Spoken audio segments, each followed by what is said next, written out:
that God is already not counting your iniquity against you. It isn't that you didn't do it. He's just not accounting. He's not accounting it to you.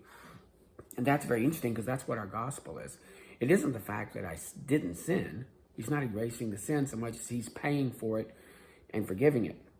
That's what the shed blood of the Lamb was for, to be a vicarious sacrifice. Something has to die. And when we see that blood, we have to know that something had to die. Something had to give its life so that our sins could be forgiven. And the Lamb was always a typology of Jesus of Nazareth. So we see that he's understanding this. He says, when I kept my silence, my bones waxed old, for night and day thy hand was upon me. I acknowledged my sin unto thee, and my iniquity have I not hid. The idea of conviction, the idea of understanding that you are a sinner and that you have sinned. And I said, I will confess my transgressions unto the Lord, and thou forgavest the iniquity of my sin. Thou art my hiding place. The idea that not only is God, Jehovah, is he the one who will forgive your sins when you're honest and you come to him and realizing that you're a sinner. And then, see, he forgives you, and then he becomes a place that's your refuge, your strength, your song, your hiding place, your rock. And thou will preserve me in trouble. The first thing you need to do if you find yourself in a dangerous area is, first of all, get in right with God first. A lot of times we get in trouble and we call out to God just for free help. And he's like, wait a minute, you have an issue with me you need to handle first. And so he becomes the hiding place. Here God says, I will instruct thee and teach thee in the way that thou shalt go. I will guide thee with mine eye. In this Psalm 32, you have the psalmist speaking. You have God interjecting here. And he tells man, be not as a horse or as a mule that has no understanding. You know, understand what you're dealing with. Understand that you can't just get a free lunch from God without going through taking care of the enmity, the violence between us. We're the ones who started the war with God by sinning against God. He could have just as easily, it'd have been just to just wipe us out and start over. But he didn't. He allows, we started the war, but he's allowing, he will come and bring the peace. And all we have to do is accept his peace standard, which is the shed blood of a lamb, which would later be the Messiah. And so he finds out that don't be a horse or a mule. And many sorrows shall be for the wicked, but he that trusts in the Lord, mercy shall encompass him. The idea of being surrounded by God's mercy. Because you're forgiven, you have the mercy of God that will work for you. Be glad in the Lord, and rejoice, ye righteous, and shout for joy, all that are upright of heart. This is one of those, again, psalms that are uplifting. They begin in the bottom and they go up to the top. And it's a very good psalm about being in distress, but taking care of your sin debt issue before God, finding him as your strength and your solace and your refuge, and then having joy in being with Jehovah. Today in Exodus, we are finishing up the plagues. The plagues are finished. We've had the firstborn now being set apart. In chapter 12, you had the death of the firstborn. In chapter 11 was the last plague, was the death of the firstborn. Then he's establishing the Passover in chapter 12. He gives you all the rules and regulations. The Exodus begins. They're being thrust out. They're on their way. And he gives a law about how important this new ordinance would be. The Passover would be that it's not for just anybody to jump into. It's for people who want to be connected through the promise. And that connection would be circumcision. And if someone did not want to be circumcised, they can move away. They're not a part of the promise of God at this point. And unless we become circumcised of heart by coming through Christ, we will not be a part of the promise of God. And he talks here about setting the firstborn apart. Everything that is the firstborn, whatever opens the womb of the children of Israel, both of man and beast. And he makes it very clear, and he goes through also talking about the very importance of them not to eat leavened bread for 7 days. And take the leaven out of your house. Some men would always say that leaven is sin. But leaven is pride. But leaven is also man adding to what God has already provided. He has provided the food of God. And man is trying, and leaven is man adding to puff up, to add more. That's what leaven does. It adds more. God does not want you to add more to what he is working here. And he tells them that that he's going to set apart the firstborn. Anything that opens the matrix, whether from all, the male shall be the Lord. So this is where I'm taking the interpretation as these are male children, they're firstborn males. The firstborn male would be the one who would be the heir of promise in the household. He would be the one who would have the birthright to take over when the father passes on. So the very firstlings of thou shalt redeem with a lamb. If thou shalt not redeem it, then you'll break its neck. All the firstborn of the men shall be redeemed. Now, you're not breaking a man's neck. But if you're not going to redeem the firstborn to God, then it's not for you. It's not something that you can keep for yourself. If you're not going to give it to him, then it's not yours. So it's very important to redeem the firstborn of some of the animals, and all the firstborn shall belong to the Lord. Now later, when he's setting up a priesthood, his idea here is to take the firstborn, and they will be the priest of God. But the tribe of Levi will volunteer to be the priest instead of the firstborn.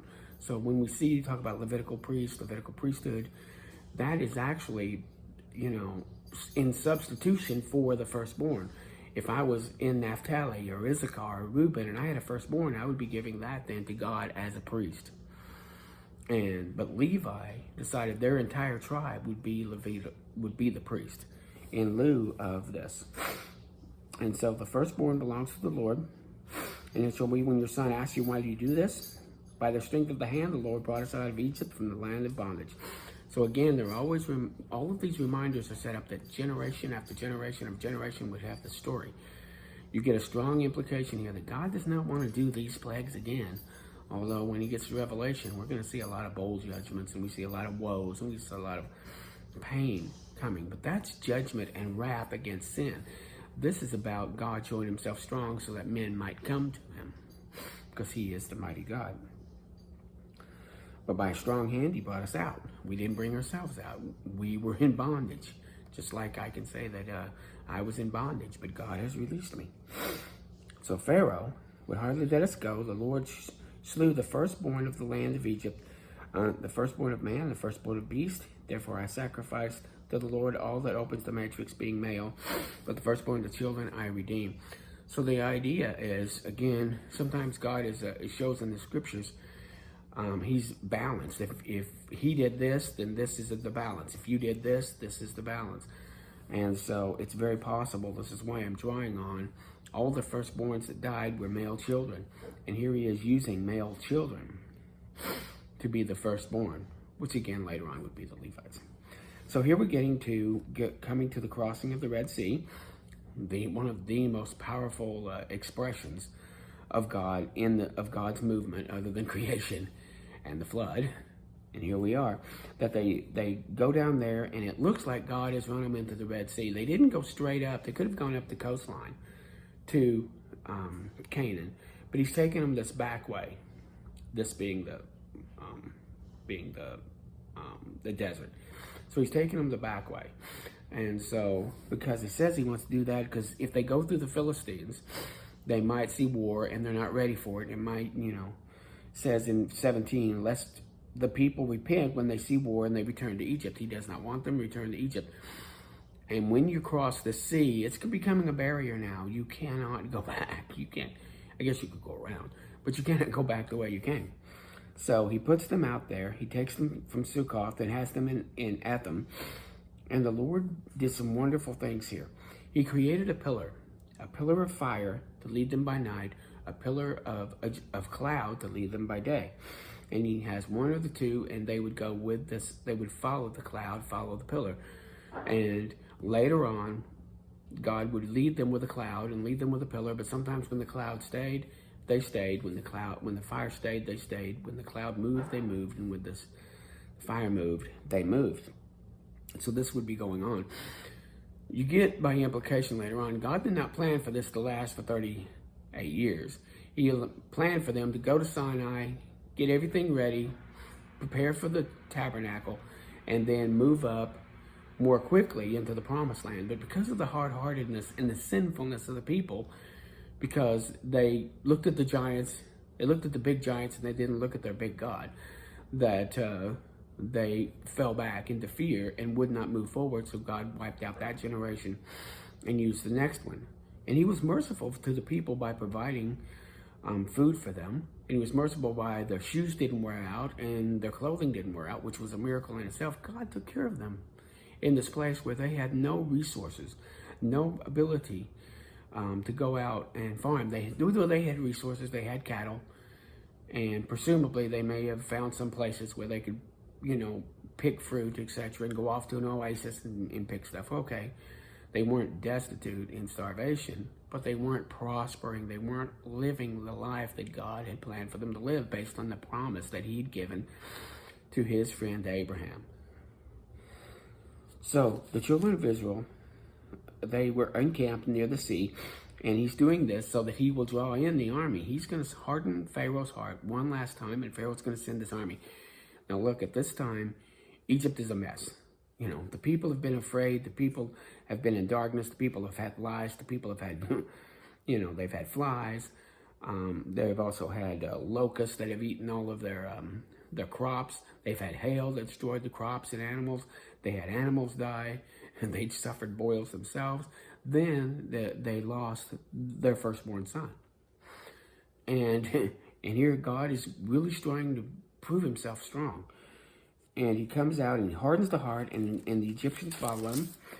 And so it says there's a large army that comes after them. The Egyptians were pursuing the children of Israel, and they pursued them with all the horses and chariots of Pharaoh and his horsemen and his army, and overtook them near the sea. So he's taking his whole army to go after all of these people. And remember, we're looking at 600,000 men. You're also looking at numerous women and children. You're also looking at a mixed multitude that went off with them. So you've got a large amount of people, maybe 1 million people here. But he's taken his entire army to go out and wipe them out. And so it says here he took 600 chosen chariots and all the chariots of Egypt. Now the 600 were chosen chariots. These were the elite. This would have been like the Navy SEALs and the Army Rangers. These were the guys who knew how to get the job done. But then you had the army moving in behind them. This was a big deal. And so Pharaoh drew nigh, and the Israel lifted up their eyes and saw this massive army coming. I mean, my gosh, it's in the desert. You could see this. They knew what it looked like, what warriors looked like coming their way. And instead of them reacting to faith in their strong God, who had done all of these plagues to get them out, and turned water into blood, and sent lice, and sent hail, and sent locusts, and even killed the firstborn, and yet they don't have faith that God would get them out of this mess. They start calling out to Moses, saying, we knew this was going to happen. We knew they'd come after us. Why didn't you just leave us there? We'd have been just fine. And that's where we sit sometimes today, when we come into Christianity and it gets rough and hard, and we're still waiting by the sea for God to move things. I want to go back. I'm just going to run back to Egypt. Things were better back there. I think that we would have been all right if I'd have stayed there. No, things were not all right. You were praying to get out of there. And now that you're out of there, but not where you think you want to be, you want to run back. And that's what they were saying. Excuse me. And I love what Moses says. The Lord will fight for you, and you shall hold your peace. In other words, shut up. God will take care of this. Hold your peace. Just wait. And then again, the Israelites had a legitimate, they were backed up against the sea. There was no place to go. They couldn't go back, and to them, they couldn't go forward. But God had a plan. God always has a plan. And it's going to be a great one when we see this open up. I really love the story that he tells them to hold their peace. And he starts crying to the Lord. And the Lord kind of puts some of this back on him. Why are you crying to me? Speak to the children of Israel to go forward. It's like one of those duh moments. Well, why are you asking me about this? Tell them to go forward. Lift up your rod and stretch out your hand on the sea, and it will be divided.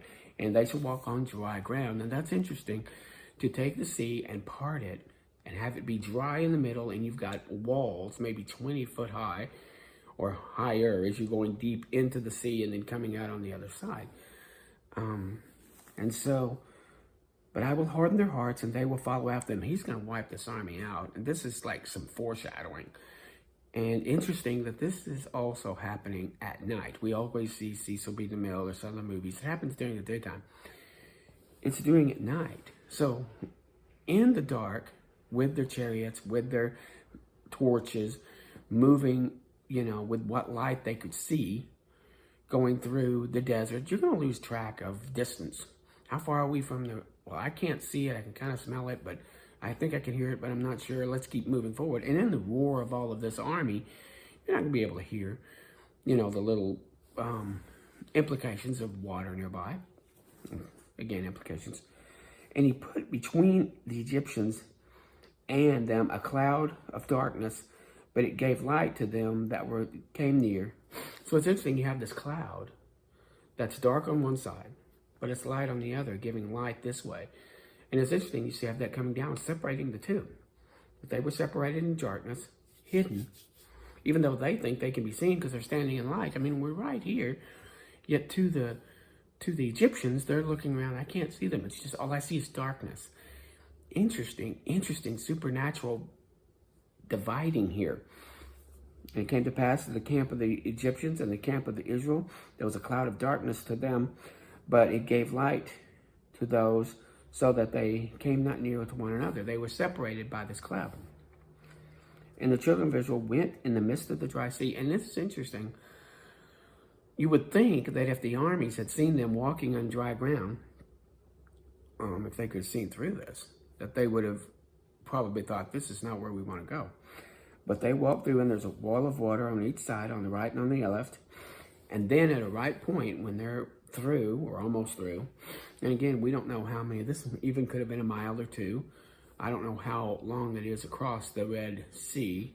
You know, when you use words like sea, you know, the Sea of Galilee was considered pretty wide and pretty long.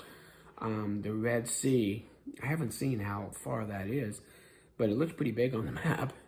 And so you've got the sea that they're walking across. I'm wondering if it was even 4 or 5 miles or something like that, maybe even more than that.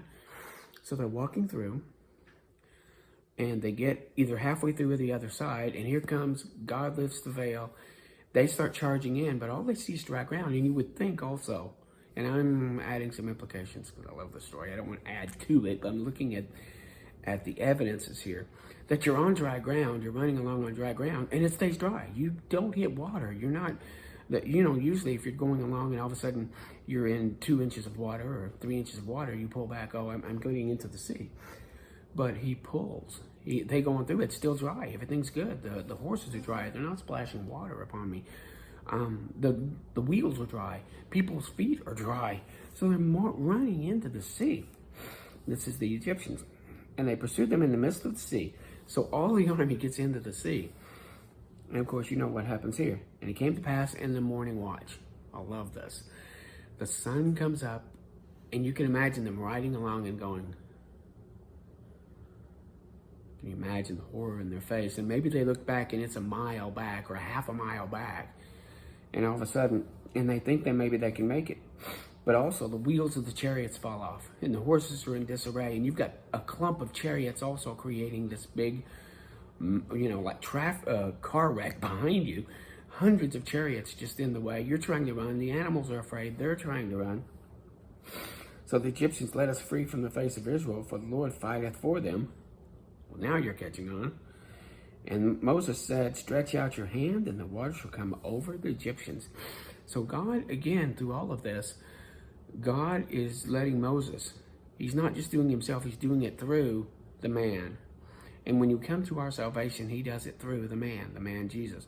Here he does with salvation. Here he's doing it through the man. He's saying, you put your hand out. You're a part of this game. You're a part of what's going on. So he stretches forth his hand, and the water returned with strength.